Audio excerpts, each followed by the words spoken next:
Hello दोस्तों आज की वीडियो में बात करने वाले दोस्तों जो हमारे पास ट्रांसफार्मर होता है वह कितने टाइप्स के होते हैं, क्योंकि काफ़ी इंटरव्यू में पूछ लिया जाता है दोस्तों कि आखिर टाइप ऑफ ट्रांसफार्मर कितने होते हैं। आज हम एक्चुअल में देखेंगे दोस्तों कि कितने ही हमारे किस लेवल पर कितने ट्रांसफार्मर होते हैं, कौन सा ट्रांसफार्मर कहाँ यूज किया जाता है, मतलब ट्रांसफार्मर रिलेटेड सारी जानकारी आपको दूंगा दोस्तों। तो वीडियो में आप अगर नए हो तो चैनल को सब्सक्राइब कर लीजिए। चलिए दोस्तों वीडियो शुरू करते हैं। सबसे पहले बात करेंगे दोस्तों जो हमारे पास ट्रांसफार्मर होता है, ट्रांसफार्मर का काम आप जैसा कि जानते होंगे दोस्तों कि वोल्टेज को एक लेवल से दूसरे लेवल में हमारा चेंज करता है, मतलब एक लेवल से हमारा दूसरे लेवल में चेंज करता है। अब इसको हमारा कई टाइप्स के यूज कर सकते हैं, मतलब इसको डिफरेंट टाइप्स के यूज कर सकते हैं, जैसे इसमें हम देखेंगे उसके आज टाइप्स के बारे में।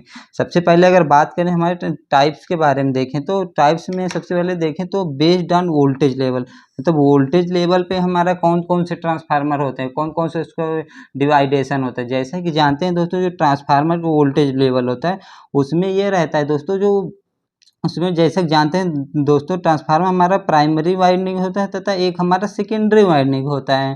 प्राइमरी वाइंडिंग तथा सेकेंडरी वाइंडिंग होता है ट्रांसफार्मर में। वह दोस्तों वोल्टेज रेशियो के अनुसार उसका डिसाइड होता है। एक तो ये टाइप्स हो गया दोस्तों कि वोल्टेज रेशियो के अनुसार उसका डिवाइड होता है, जैसे 132/11 kV का हो गया या फिर 11 kV बाई 6.6 kV का हो गया। दोस्तों अगर बात करें इसमें वोल्टेज लेवल में, तो वोल्टेज लेवल में सबसे पहले वोल्टेज को हम एक होता है दोस्तों स्टेप अप ट्रांसफार्मर होता है। स्टेप अप ट्रांसफार्मर का मतलब इसे नाम से ही पता चल गया दोस्तों, स्टेप मतलब वोल्टेज को इंक्रीज करना, मतलब वोल्टेज को जो दोस्तों इंक्रीज करना मतलब अप करना, हमारा स्टेप अप ट्रांसफार्मर होता है। जैसे या दोस्तों जैसे पावर प्लांट से हमारा जनरेशन होता है 11 kV को हम 132 kV में हमारा स्टेप अप कर दें, मतलब इंक्रीज करते हैं। इंक्रीज करने के लिए हमारा जो प्राइमरी वाइंडिंग तथा सेकेंडरी वाइंडिंग होते हैं दोस्तों, उसमें ये होता है जो हमारा सेकेंडरी वाइंडिंग होता है उसके नंबर ऑफ टर्न्स को हमारा इंक्रीज कर सकते हैं, मतलब नंबर ऑफ टर्न्स को इंक्रीज कर देते हैं। अब सेकेंड बात करें दोस्तों तो इसका वोल्टेज लेवल में एक होता है दोस्तों स्टेप डाउन ट्रांसफार्मर होता है। इसका यूज हम जैसे देखते होंगे दोस्तों, जैसे घरों में होगा, डोमेस्टिक हो गया या फिर इंडस्ट्रियल लेवल में हो गया दोस्तों। जैसे डोमेस्टिक में 11 kV आते हैं तो उसको 440 में कन्वर्ट करके हम घरों में यूज करते हैं। स्टेप डाउन का नाम से ही क्लियर होता है दोस्तों, यह वोल्टेज को डाउन करता है, मतलब वोल्टेज की डाउन करने के लिए जो सेकेंडरी वाइंडिंग होता है इसमें दोस्तों उसको हम लो रखते हैं, मतलब स्टेप अप में हाई रखते हैं तो स्टेप डाउन करना होता है तो सेकेंडरी को हम नंबर ऑफ टर्न्स को कम कर देते हैं, मतलब प्राइमरी की तुलना में नंबर ऑफ टर्न्स को कम कर देते हैं। अब नेक्स्ट बात करें दोस्तों बेस्ड ऑन मीडियम कोर, मतलब उसमें जो कोर यूज किया गया है दोस्तों वह कौन सी होता है। अगर बात करें दोस्तों नॉर्मली जो हमारा प्राइमरी वाइंडिंग तथा सेकेंडरी वाइंडिंग दोनों में हमारा कोर के ऊपर वाइंडिंग किया था, मतलब हमारा दो कोर के ऊपर वाइंडिंग किया जाता है दोस्तों। अगर बात करें मीडियम कोर में दो टाइप्स की होती हैं। दो कोर में देखें दोस्तों, एक तो हो गया हमारा एयर कोर, मतलब एयर कोर ट्रांसफार्मर होता है दोस्तों, जिसमें हमारा जो कोर का यूज किया गया तो जो स्ट्रिप हमारे यूज किया जाता है दोस्तों वह होता है नॉन मैग्नेटिक स्ट्रिप होता है, जिससे हमारा फ्लक्स जो अगर नॉर्मली ट्रांसफार्मर में फ्लक्स का लिंकेज फ्लक्स यहाँ से फ्लो होता है, लेकिन एयर कोर ट्रांसफार्मर में यहाँ से ना होकर एयर के थ्रू हमारा फ्लक्स फ्लो होता है। इसलिए दोस्तों हमारा एयर कोर ट्रांसफार्मर बोला जाता है। नेक्स्ट हम इसी में देखें दोस्तों तो इसी में नेक्स्ट आता है आयरन कोर ट्रांसफार्मर होता है। आयरन कोर में देखें तो दोस्तों इसमें दोस्तों जो दोनों जो हमारा होता है वाइंडिंग दोस्तों, दोनों वाइंडिंग पतली पतली स्ट्रिप में किया जाता है दोस्तों, जिससे हमारा ये होता है दोस्तों कि इसमें जो मैक्सिमम लिंकेज पाथ मिल जाता है, जिससे हमारा मैक्सिमम फ्लक्स जनरेट होता है, मतलब मैक्सिमम फ्लक्स जनरेट हो जिससे सेकेंडरी वाइंडिंग कट करती है। अब बात करें दोस्तों इसमें ईडी करंट लॉस तथा हिस्टेरिसिस लॉस होते हैं, मतलब हिस्टेरिसिस लॉस होते हैं क्योंकि इसमें पाथ में लॉसेस होते हैं। लेकिन हमारा जो एयर कोर रहता है वो एयर कोर में ईडी करंट लॉसेस तथा हिस्टेरिसिस लॉसेस दोनों नहीं होता है। लेकिन हमारा जो आयरन कोर होता है, आयरन कोर में हमारा जो मोस्टली हमारा आयरन कोर ही बड़े बड़े इंडस्ट्रियों में मैक्सिमम जगह पे आयरन कोर ट्रांसफार्मर ही यूज किया जाता है। अब नेक्स्ट बात कर लेते हैं दोस्तों, नेक्स्ट हमारे पास आता है based on winding based on winding, मतलब वाइंडिंग के हिसाब से हमारे कौन कौन से ट्रांसफार्मर होते हैं। अगर बात करें तो वाइंडिंग के हिसाब से जैसे कि देखे होंगे दोस्तों, वाइंडिंग में एक आता है दोस्तों एक वाइंडिंग, मतलब सिंगल वाइंडिंग की बात करें तो सिंगल वाइंडिंग का ट्रांसफार्मर तो आपने सुना होगा, इसको बोलते हैं दोस्तों ऑटो ट्रांसफार्मर के नाम से जानते हैं। ऑटो ट्रांसफार्मर में ये रहता है दोस्तों, इसमें सिंगल वाइंडिंग रहता है, लेकिन उसी में हम सीरीज में हमारा दोस्तों उसमें प्राइमरी ले लेते हैं तथा साथ में सेकेंडरी ले लेते हैं। दोनों हमारा एक ही वाइंडिंग में दोनों वाइंडिंग को लिया जाता है। यह दोस्तों हमारा वोल्टेज रेगुलेशन में ही यूज किया जाता है, जैसे कि नाम जानते होंगे दोस्तों ऑटो ट्रांसफार्मर का यूज क्या होता है। अब तथा दूसरी बात करें दोस्तों, इसमें सिंगल वाइंडिंग एक हो गया दोस्तों, टू वाइंडिंग हो गए। टू वाइंडिंग में दोस्तों एक प्राइमरी वाइंडिंग अलग होती है दोस्तों, सेकेंडरी वाइंडिंग अलग होती है।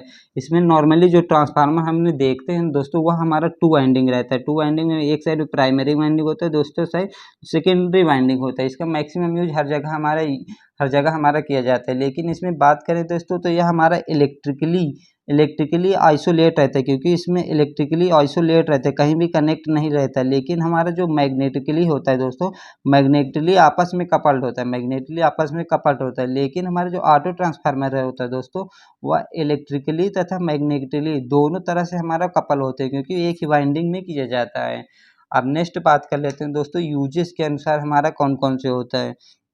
यूजेस में तो हमारे बहुत से देखा होगा दोस्तों, यूज में क्या आता है। यूजेस में देखें सबसे पहले आता है दोस्तों पावर ट्रांसफार्मर। पावर ट्रांसफार्मर के नाम से ही पता होगा दोस्तों, इसमें यह ट्रांसफार्मर दोस्तों यह हाई वोल्टेज के लिए यूज किया जाता है, मतलब जहाँ पे हमें हाई वोल्टेज की ज़रूरत होती है वहाँ पे इसका यूज किया जाता है। या मैक्सिमम दोस्तों पावर जनरेशन हो गया, या फिर ट्रांसमिशन सब स्टेशन वगैरह में इसका यूज किया जाता है। नेक्स्ट बात करें दोस्तों, यूजेज में देखें तो एक पावर ट्रांसफार्मर, लेकिन इसमें एक होता है दोस्तों डिस्ट्रीब्यूशन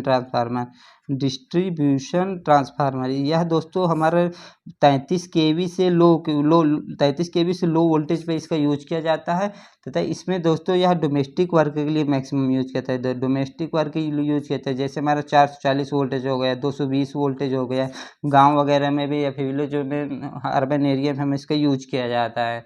नेक्स्ट देखें दोस्तों, अगर यूजेस के अनुसार देखें तो यह हमारा एक प्रकार से आता है मेजरमेंट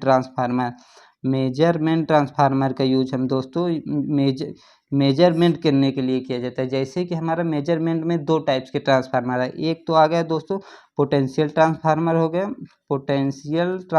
हो गया, दूसरा हमारा करंट ट्रांसफार्मर। यह दोस्तों सब स्टेशनों में लगाया जाता है दोस्तों, जिसे हम शॉर्ट फॉर्म में सीटी या पीटी के नाम से जानते हैं, मतलब सीटी या पीटी बोलते हैं। जो हमारा सीटी होता है दोस्तों, वह करंट को मेजर करता है, करंट को मेजर करके सब स्टेशनों में हमारा प्रोटेक्शन वगैरह प्रोवाइड करने के लिए, करंट मेजरमेंट करने के लिए होता है। जबकि पीटी दोस्तों वोल्टेज को मेजर करता है, मतलब वोल्टेज को मेजर करता है जो हाई वोल्टेज में होता है दोस्तों, सब स्टेशन में हाई वोल्टेज होता है, उसको मेजर करने के लिए पीटी लगाते हैं, जबकि सीटी लगाते हैं करंट को मेजर करने के लिए। अब नेक्स्ट बात करें नेक्स्ट आता है दोस्तों हमारा एक होता है प्रोटेक्शन ट्रांसफार्मर होता है दोस्तों, प्रोटेक्शन ट्रांसफार्मर का यूज हम दोस्तों सर्किट में प्रोटेक्शन प्रोवाइड करने के लिए जाता है, मतलब सर्किट में प्रोटेक्शन पर्पज के लिए किया जाता है। या इसमें ही भी दोस्तों हमारा सीटी पीटी के द्वारा ही हमारा प्रोटेक्शन प्रदान किया जाता है, जिसे हम प्रोटेक्शन ट्रांसफार्मर बोलते हैं। अब नेक्स्ट एंड लास्ट आता है दोस्तों हमारा जो